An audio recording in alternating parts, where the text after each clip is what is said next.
I'm Jody Donovan. This is Joseph Financial Partners Investment Supper. We thank you all for coming. Tonight, I'm very excited about this presentation. It's a long one, so I'm going to get right into it. No introductions. Everybody got a handout? Almost all the slides that are up here are in your handout. All the pertinent ones are in your handout. If you have any questions about any of the things you see in the handout after the presentation, just let me know. All right. So what we're going to talk about is 5 ways that technology is going to change how we age. This presentation was prepared by Hartford Funds and the MIT Age Lab. And I'm going to explain what the MIT Age Lab here is in a second. But basically what we're going to learn today are all the different devices and services that are going to help us stay healthier, stay in our home longer, stay with the care you want, and stay connected to friends and family. So I'm going to show you 5 ways. Actually, I'm going to show you a whole bunch of ways, but there's 5 different ways that technology is going to change how we age. But first, this is a warning. For those of you in the crowd that don't like to learn new things, take heed to what Henry Ford said. He said, anyone who stops learning is old, whether 20 or 80. Anyone who keeps learning stays young. The greatest thing in life you have is to keep your mind young. So keep that in mind as we go through this presentation, because you always want to keep learning and try new things. So before we get into it, what is the MIT Age Lab?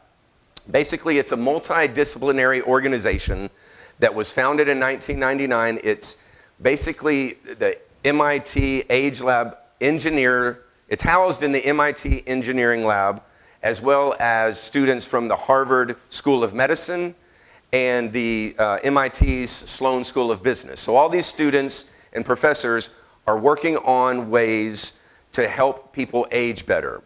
And some of their areas of focus are challenges and opportunities in longevity, people living longer. So they're studying people living longer.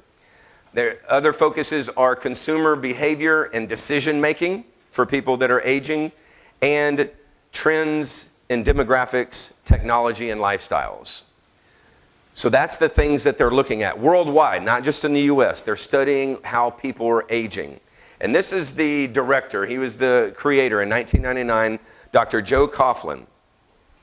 And he's still the director, and he's also a consultant to companies and governments around the world on different ways to help people age better. And one of his quotes that I really like says, tomorrow's retirement living will be shaped by technology. While high tech will provide incredible benefits, it will also bring new costs, both financial and social, that need to be considered as a new part of retirement planning, which is why we're presenting this to you, because it's important to understand how technology can help you in retirement years. So here's our agenda tonight. We're going to talk about inventing a new future, what you see as a new future and what the companies see as a new future. We're going to talk about those 5 ways that technology is going to help you stay on the job, stay connected, stay mobile, stay in your home, and stay healthy. And lastly, we're going to talk about trying it, what you can do to get started. First, imagine a new future. What do you see as your future? What do you see as the future in your retirement? Well, this study was done, like I said, by the MIT Age Lab, so obviously they've looked at a lot of baby boomers. Baby boomers are the largest generation ever, the most wealthy, the most educated, and also expect the most out of retirement. And they're what the Age Lab calls Gen X. Not Gen, the letter X, but EX, a generation of expectations. They expect a lot more in retirement. Thank you, Cheryl. There's 44 million people over 65 in America right now. And by 2050, that number is expected to double. So there's a lot of people aging, and there's going to be a lot of new technologies. And they're not just going to sit around waiting for their family to come visit. These baby boomers are a different breed. They're not going to sit on quiet beaches like their parents did. They're going to look for a silver bullet, a perfect, maybe it'd be a policy or a product or something that's going to not just help them live longer, but live better. Because they're the most and there's a lot of them here, the most disruptive generation ever. So they're going to be a little different, a lot more expectations, a lot more different than the generations before them. As you may have noticed, there's more adults, more older adults, that are using technology more and more. Maybe your parents are. Maybe you are. Have you adopted to new technologies? Here's a graph I thought was really interesting. This shows the percentage of adults who say they own a smartphone. That's this one over here. And it's age gaps. The purple line is 18 to 29-year-olds. The blue line is 30 to 49-year-olds. The orange line is 50 to 64-year-olds. And this green line that goes straight up is 65 and over. This is the percentage of 65-year-old and older that own a smartphone. Back in 2012, it was about 13%. Now it's 61% in 2021. A lot of adoption of the older generation to a smartphone. Using social media is the middle one. 11% back in 2010, 65 and over. Now at 45%, 65 and over. And I think that's a lot of people on Facebook looking at their grandkids and kids, and that's the only way you can keep up with them these days. And then the third one is a percentage of people that own a tablet. And I thought this was weird. Back in 2010, 4%, almost no one owned a tablet. I mean, like an iPad is what that is, not a laptop, so a tablet. And now 44% of 65 and older own a tablet. I think that might be because it's a bigger screen, I don't know. But what the main thing is, it's because it's the Internet of Things. We're all connected now. There's devices, there's sensors. Everybody's communicating with software and hardware and sensors. Imagine your home in the future, or your children's home. It's not just the architecture on the outside that's going to be a big deal. It's the cyber technology on the inside. You're going to have computers talking to refrigerators, talking to toasters. You know, once dumb devices that just kept your food cold now can communicate with your coffee maker and your toothbrush to detect patterns in your early sleeping patterns. And your toaster may tell on you with your extra carb intake to your doctor or your family. There's all these devices that can track your movements, but for a healthy reason. You know, it's all for a good cause.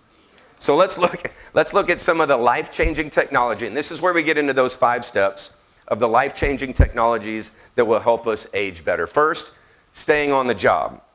Retirement used to be like a solid line of working and not working. Now there's all this new demand in companies and people wanting to work longer and companies needing people to work longer.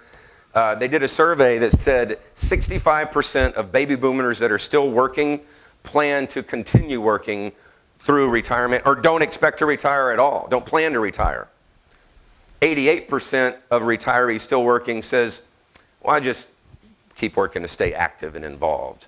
And so the survey, it's in your handout, but they talk about all the different retirees that they surveyed. Some enjoy working, some need extra money, some are worried about their savings, but they all have a reason to continue working, some of it to keep health insurance. But why do you think older people have side jobs or gig jobs? Well, mostly because they're not locked into full-time work anymore. There's offers ways to stay connected. They don't need health care if they have or Medicare. And that's flexible. They can work from anywhere. So there's a few applications that are out there, a lot of you know about these, that can keep people working with flexible job hours. First one comes to mind is Uber. Those that love to drive can be an Uber. Uber is available here in Fredericksburg. You can take an Uber. There's about 8 or 9 of them. Depends upon when they're working. But I thought this statistic was interesting. Well, first of all, they said 9 out of 10 Uber drivers drive because of the autonomy and the flexible hours. But the age, this is a graph of the age. I thought it was interesting that there's more people over 50 driving for Uber than people under 30. Thought that was unique, but that's maybe because they like driving. Lyft is the other ride-sharing app that's out there, very popular. There's also some Lyft drivers here in Fredericksburg. But they said that we hear from our passengers that some of their retirees are their favorite drivers. Maybe they know more stories, know more history, they can drive you around better. I don't know, they like talking. But that's another flexible job that people can do in retirement. Airbnb, we've all heard of these. There's also, if you have an extra room or a guest house or an extra house, You can make money on Airbnb or having, as we know here, there's probably some people in this room that have a B&B. That's extra retirement money. Wave.com is a fairly new company that's connecting pre-retiring vintage professionals. I love that. That's their word, not mine. I wish I would have thought of it. Vintage professionals to work with businesses that need seasoned employees that just want to work from home for a little while, not a lot of hours, but it connects people that have skills for businesses that need those skills to work from home. Another one is Fiverr. This is connecting freelancers with businesses that need things done like photography or voiceover or things like that, hobbies that you have. There are companies that might need your services. You can find them on this app. You want to keep your mind sharp. Remember Henry Ford said, if you're not learning, you're dying, something along those lines? Well, you can learn online for free. If you want to learn a new college course, geology, geography, whatever, there's free online courses. They call them massive open online courses. Basically free college courses. You don't get credit for them, but you can basically take a college course and learn new things that you want to learn. If you want to improve your tech skills, become a coder. Anybody want to be a coder? Udacity.com or their app, you can learn technology skills. Or just basically more skills if you want to learn stuff. Anybody here have heard of Road Scholar? Awesome. Have y'all been on one? So cool. Road Scholar is basically if you want to take a tour of somewhere historical or with some historical value, they have private tour guides to give you behind the scenes unique tours of historical places. So it's not just a group tour guide, it's a nice a private tour of different places. The Bernard Osher Foundation or the Osher Learning Foundation, many colleges across the nation offer free college courses to those 50 and over for just improving your skills. Again, it's not credited courses, it's just learning new topics. And if you want to learn anything in the world, YouTube a video. You can YouTube anything that you want to learn that you can imagine it. There's probably a instructional video by 2 to 10 different people on how to do it. Or if you don't want to watch them, you just want to listen, or podcasts. People create podcasts of different knowledgeable things and topics. And if you want to keep your brain sharp, there are some different apps that are brain teasers, kind of keep you sharp with your memory skills. That's Elevate and Luminosity. Those are 2 free apps that you can use to just keep your brain trained, keep you sharp. Remember, you want to keep your sharp skills. You're always learning, right? All right, number 2, staying connected is the second way that technology will improve or help how we age. As you know, there's a link between your physical health and your social life. Those that don't have a social life or remain isolated, or after they lose a loved one or a spouse, their mental health can decline. So staying connected with someone you love is important, as we all know. I used to visit my Oma in the nursing home every day towards the end of her life just to make sure she was okay. She would have never looked at an iPad, but had she, I would have used it. This next video, I'm going to show you a short video. This next company is called Connected Living, and they're a company that's working with nursing home and retirement centers on connecting senior citizens with their loved ones by providing use and technology of their applications. So check this video out real quick. We've had the incredible opportunity over the last 5 years to see what an extraordinary impact a connected life can have. Seniors who have mobile technology in their hands, seniors who go from being disconnected to connected, are absolutely leading healthier lives. And the ability to just feel that another human being cares, that you got up in the morning, that your voice matters, that what you do during the day matters, and that simple outlet and connection to your family, your friends, and the world is life-changing. Our philosophy as a company has been to embrace life and to embrace being connected, being social, and most importantly for all of us, being impactful. And if we do that, we will connect millions of seniors. That's just one, isn't that cool? It's one company that's connecting seniors to their loved ones through technology. There's a few other ways to stay connected. A lot of you may have heard of these applications already, but Skype is an application where you can video chat without, it's like FaceTime, but it's basically video chatting with friends and family. Facebook, as we mentioned, social media is a way to stay connected. And Facebook Messenger is a way to just message friends and family on Facebook. WhatsApp is another way to text or communicate with the younger generation. Same with Snapchat and Instagram. Snapchat's a video sharing application where your grandchildren or children can share videos that disintegrate after 10 seconds. Instagram is sharing pictures and things like that. But this is very interesting. These two, Our Time and Stitch, are two online dating websites for people 50 and over that apparently are doing very well. In 2021, there were 2 million new users to these two sites. So, new love being found after 50. I don't know how to read that, but you gotta think about how you're gonna age and stay happy, right? Newlyweds up front at the age of X plus, 65 and over. Ever had a senior moment? I forgot what I was gonna say right here. Imagine if you had a pair of glasses, augmented reality glasses, if you will, that you can look at someone that's walking up to you that you've seen before but you don't recognize. Your glasses do. It tells you who that is, the last conversation you had, maybe their children's name, things that you want to know about them that you can't remember. Or maybe a recipe, step-by-step recipes on your glasses. Or flight information that updates you as you're walking through the airport, right there in front of you. Pictures, videos, emails, right there in front of you to scan. They're here. Google Glass was the first company to create this idea. It's Google Glass, not glasses, because it's one armband. There's no lenses. You can get them with lenses, prescription or sun, but it's basically one side of the glasses that has a video camera, a projection screen that projects a screen in front of you that no one else can see. But you can look at different emails, videos, flight information, different things like that. Available. Snapchat followed them shortly after that for the younger generation. They created Snapchat Spectacles. It has two cameras on each side, HD cameras that can do video, 3D, as well as Bluetooth speakers in them, as well as GPS right up on your glasses. Imagine driving and not have to looking down at your phone or the screen for a GPS in your next turn. Pretty cool, right? Or imagine not even driving at all.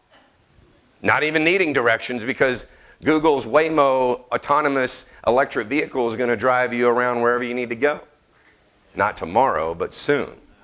But we know staying mobile is important as we age. Those that don't stay mobile, it reduces their quality of life. And so it's important to keep behind the wheel or keep active. Matter of fact, AAA did a study said that older Americans who have stopped driving are almost twice as likely to suffer from depression, nearly 5 times as likely to enter a nursing home sooner than those that stay behind the wheel. So keep driving as long as you're safe to do so. Very important to be safe while you drive. But there's a lot of new technology that's already being adopted by what they call mature drivers. Again, their word, not mine. Mature drivers, 50 to 70. These are 7, a lot of y'all may already know about these or use these, but these are 7 vehicle technologies that are already being adopted by the older drivers. Blind spot warning, those are almost standard on every car. Backup cameras, people are okay with looking at the camera instead of over their shoulder now. Smart headlights or auto headlights that dim automatically. Collision avoidance system hits the brakes in case you don't. Lane departure warnings, I found that very annoying, turned it off. Parking assistant, I think that's cheating. You should have to parallel park your own car, but there are cars that parallel park now, or park wherever you tell them to. Adaptive cruise control is another one I kind of like. You put it on cruise control, it keeps a safe distance in front of the car in front of you, so you don't have to coast or turn it off and reset. But should you be driving at that age? Depends. Depends upon the cost, really. What they looked at is the expenditures of those 65 and older with an average income of around $48,000 nationwide. And what was very surprising to a lot of people was that transportation ranked number 2 as their biggest expense behind housing and above healthcare at 13%.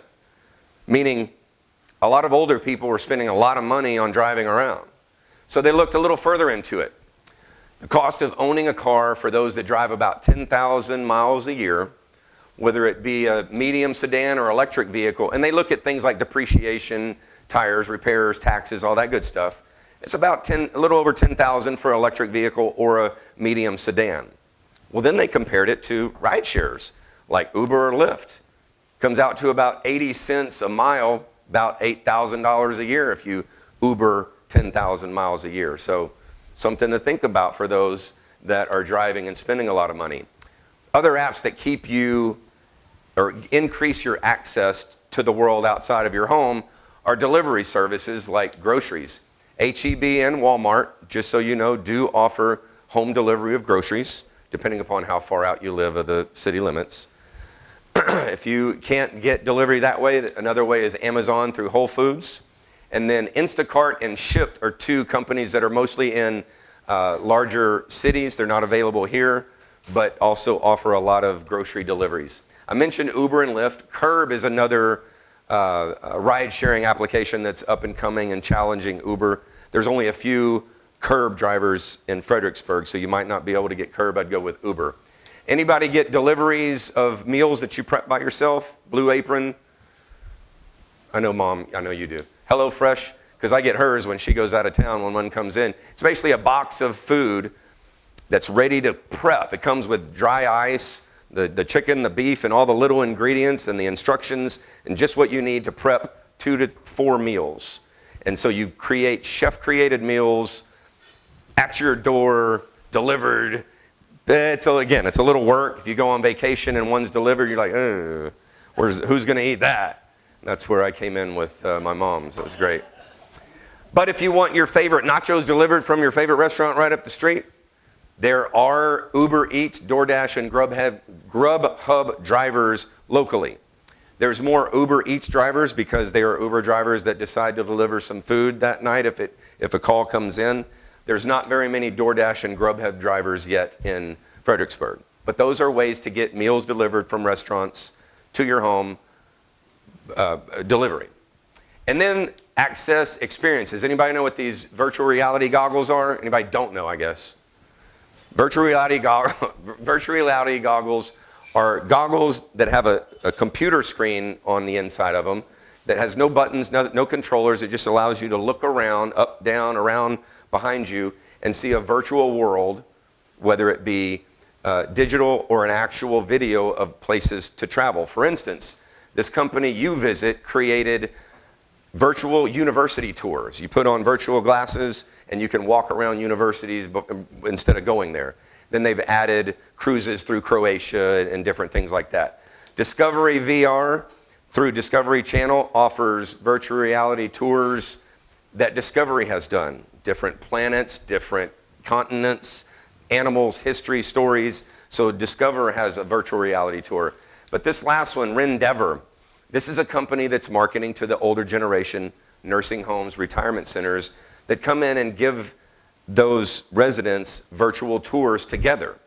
Imagine sitting with your retirement center group, flying over the Grand Canyon or the pyramids, or there you are, safe and sound. You don't even have to fall out of your chair.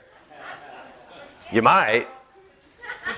But there's also things like Google Earth. You can get your own virtual reality goggles, get on Google Earth and travel, walk down the streets of Tokyo looking left and right at all the shops. You can fly over Yosemite or teleport to Antarctica immediately. So the Google Earth can take you virtually anywhere. And then the metaverse, any of you may have heard of this. This is Mark Zuckerberg's meta world, if you will. It's basically it's a combination of software and hardware to create a 3D digital world that people can enter to have experiences like concerts of their favorite groups, or shop somewhere, or visit with people they don't know, or celebrities. So it's a virtual world that seems pretty far-fetched, but there's a lot of companies that are buying into marketing to people that are going to walk around this virtual world with these goggles on. I'm not going there. But there is some cool technology that I do like that's coming around. There are electric vehicles transporting cargo in Sweden, unmanned vehicles. That's what these are, Volvo self-driving trucks. They're moving cargo containers without a driver in an electric truck, doing very successful. Not around the world, but they're doing well in Sweden. Joby Aviation is a company that created a vertical takeoff and landing taxi, if you will. It's a helicopter that can fly over 200 miles an hour, and it's going to be landing on building tops in big cities, transporting people by taxi, basically in the air. It holds 4 passengers and 1 pilot, so 5 people. Those are already in production and being sold to major cities and taxi companies in major metropolitan areas. The last one on tech-driven transportation is Tesla's Dojo AI supercomputer. Every Tesla on the road right now is working on a neural network. Neural network means they're all communicating instantly. So it's absorbing things that it's learning, obstructions on the road, cars, signs. So there may be 3,000 different images of dogs or cats, but when it sees a new one, it absorbs that image as a dog or a cat and loads it up to every Tesla in that Dojo supercomputer. So it's a constantly learning computer of surroundings for autonomous vehicles. Very cool. Soon we'll just be able to say, take me home, Google. Seriously. All right. Number 4, your home is your castle. As you know, if you're a homeowner, it's hard to take care of your home. And as you age, it gets even harder. But now there's technology that can help with chores. It can help your home become a companion, a caregiver, help out around the house. And a lot of that is going to come through anthropomorphic interfaces. What is that? Anybody want to take a stab? Anthropomorphic interfaces? I had to look it up myself. Sounds like a robot. It is like a robot, exactly. Anthropomorphic is giving something non-human a human characteristic. Like these guys. That's anthropomorphic. But an anthropomorphic interface is something that will help your new device or appliance be user-friendly, easier to communicate with, understandable, more approachable. It may point you to the right directions on which buttons to hit, work you through virtual uses of the appliance or whatever the device is. Imagine instead of a brochure, your appliance has a display that points you or tells you how to run it and start it and do all the different things that are available. Would that be cool? It's not available yet. They're working on a lot of those things. But it's out there because if you have the technology in your hands to do it, that makes your life easier. So there's a few things here that in your handout, there's a big conglomerate photo, but I'm going to go through each one of these. These are some things available to help improve your home living. First is Echo Dot or Echo Show. Anybody have one of these? Alexa, what time is it? Turn on the radio. Call Bob. What date is it? Put this on my calendar. It's an assistant that you can vocally talk to. And now Amazon Echo Show, you can say, show me directions, show me pictures, videos, basically kind of get commands and instructions from Alexa. Nest is a learning smart thermostat. It can learn the patterns of you setting the thermostat as well as changing with the seasons automatically and economically. Smart plugs. These are very cool. You can get a smart plug either installed in the wall or just plug one into a regular outlet, and anything you plug into that smart plug is controllable by the app on your phone. So for instance, you want to control a light or a coffee maker or some appliance that you want to be able to control with your phone, you can get a smart plug and control that way. Ring, I'm a big fan of Ring. We've had them for a couple years. It's a video security system. You can get alerts on your phone, monitor who's at your house, all that good stuff. So it's a very easy to use home alarm system and video monitoring.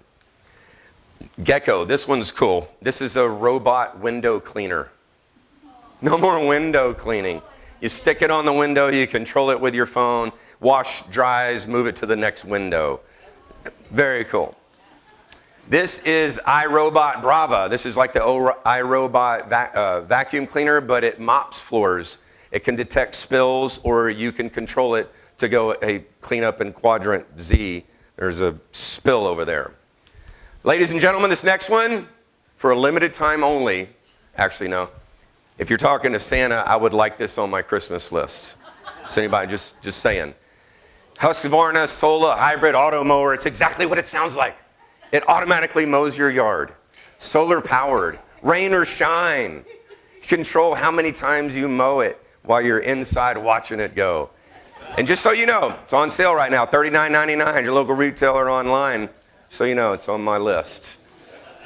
My neighbor has one. Does he? Does it work great? Yeah, it works okay. Okay. It's new technology. Very well on stumps. I don't think that is programmed to run over stumps. All right, the Timmy robots. These are personal robots that are available to the public.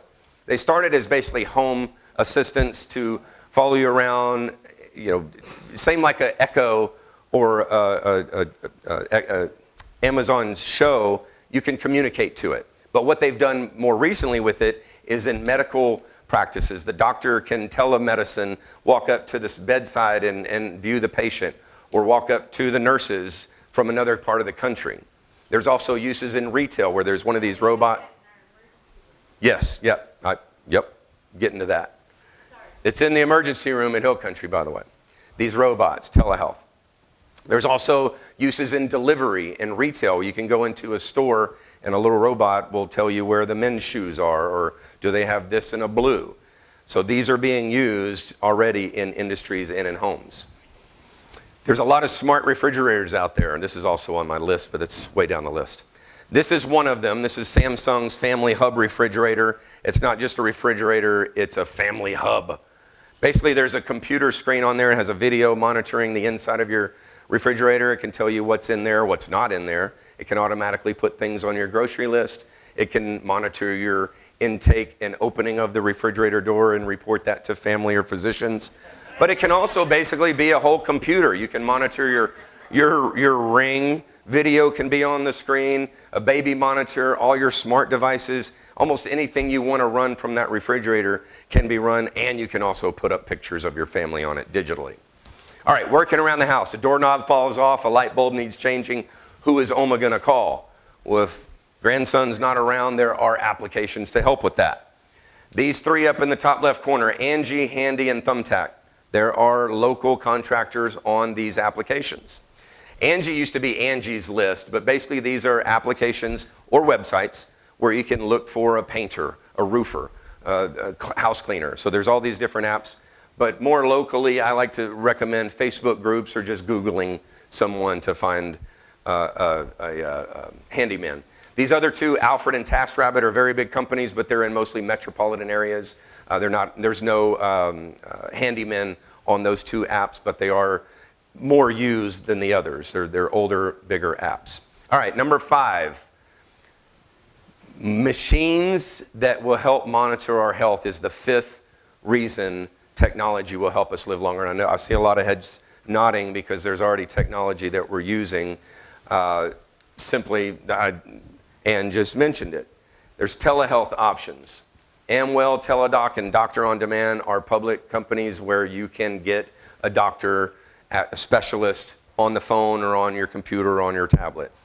Same with medication delivery. There's a few different ones that are national companies, but I did some research. I know people at the hospital, and I'm married to a nurse at Peterson. Both hospitals offer multiple options for telehealth. Many of their specialists will work with you from home or through your laptop, FaceTime, or their portal that they have. They also have remote patient monitoring systems where they can check your vitals from home, blood pressure, listen to your lungs, and things like that. And as well as a lot of the local pharmacies in both Fredericksburg and Kerrville offer delivery services, reminders, automatic refills.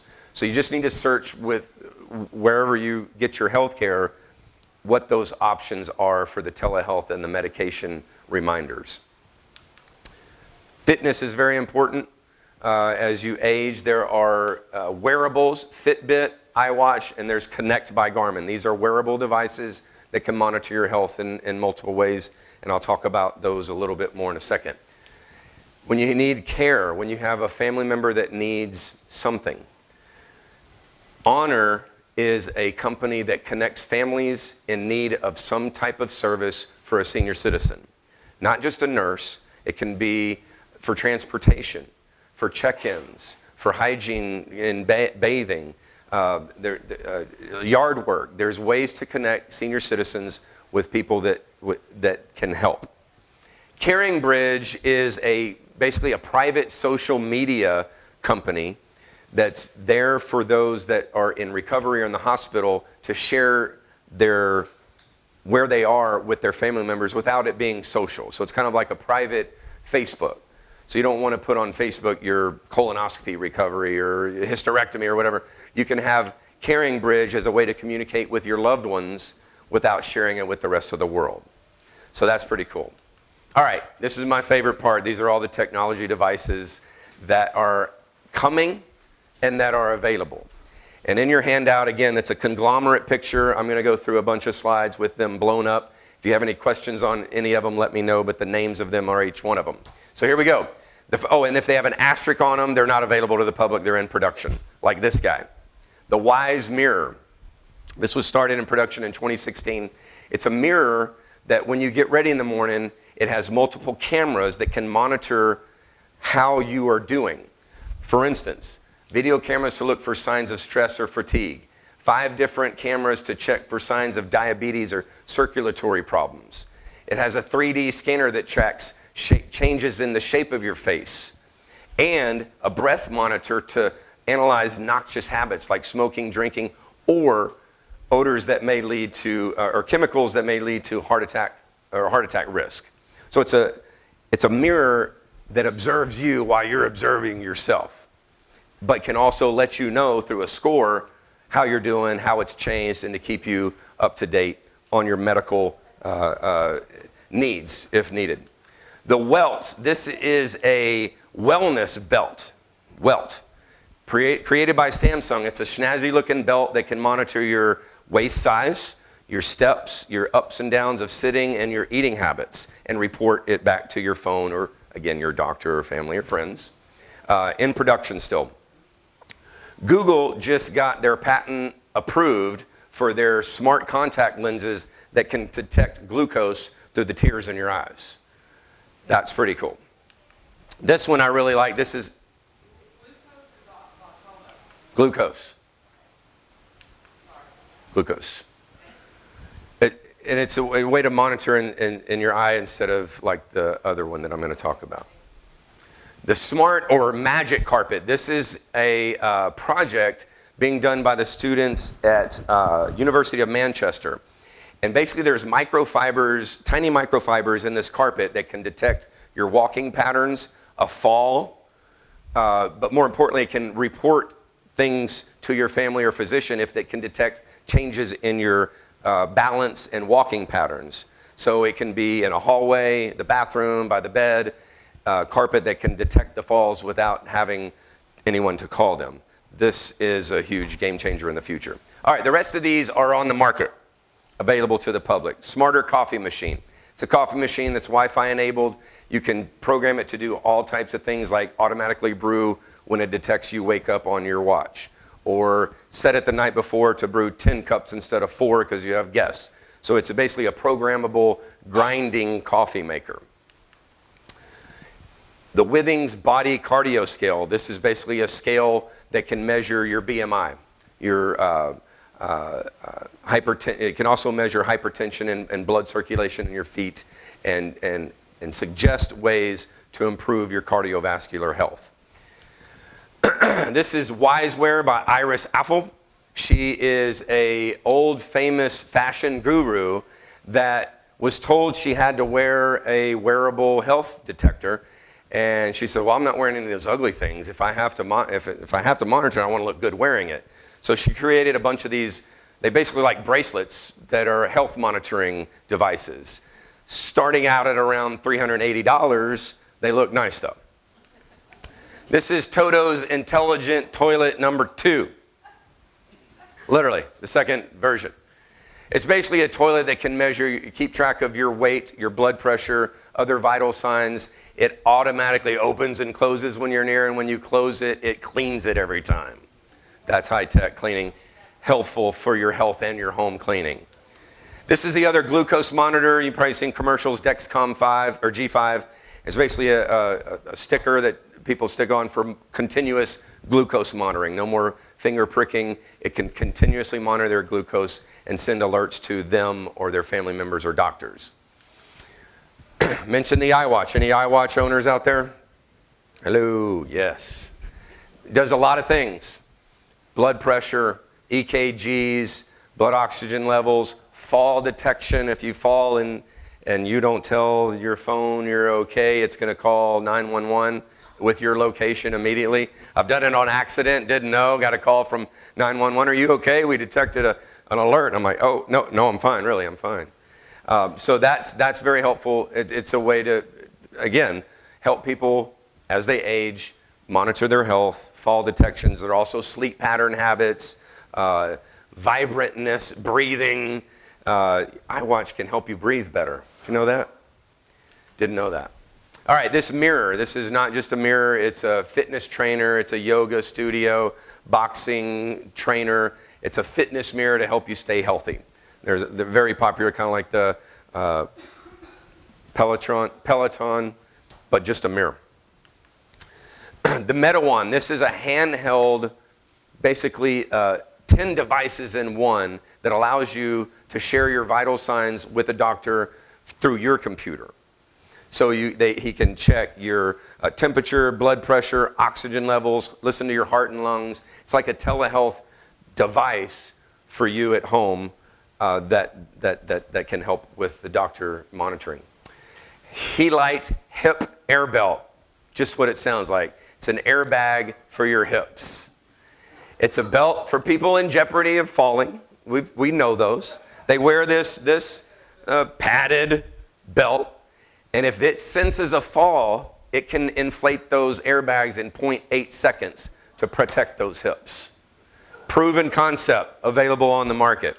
All right, another scale. This is a cardio base. It's a scale that also measures your weight, but it keeps track of things like your body fat, bone mass, and density, and things like that. Reports to your phone as well. We've probably seen these. NR Exoskeleton. This is basically a robot that helps people in recovery and rehab. It helps them, give them just enough support, makes them walk straight, not crooked, and releases the tension over time to help them with recovery. It's basically a robot for recovery being used in many hospitals. The last device, and I had to cut out so many devices, y'all, for time, but this is the last one. This is called the Vitality Glow Cap. It's basically a pill bottle with a cap that communicates digitally to a little reminder that makes a sound and glows a light when it's time to take another pill. You can program it however you want, but it's basically a way to keep reminded of your pills. So now what? You got to try it, right? You gonna try any of these? You never know. You might be pleasantly surprised when you try something new. Because remember, Henry Ford said if you're not learning, you're not staying young. So how do you get started? Basically, just pick out a few of these things I talked about. If anything interests you, look into them. Look at reviews. Look at the prices. Talk to your kids, family, friends. What do they use? Have you ever tried this app? Have you heard of this app? Try them. Almost everything, all those apps I told you were free. Not those devices. A lot of those devices are kind of pricey. But remember, because the future ain't what it used to be, like Yogi Berra said, it's going to keep changing.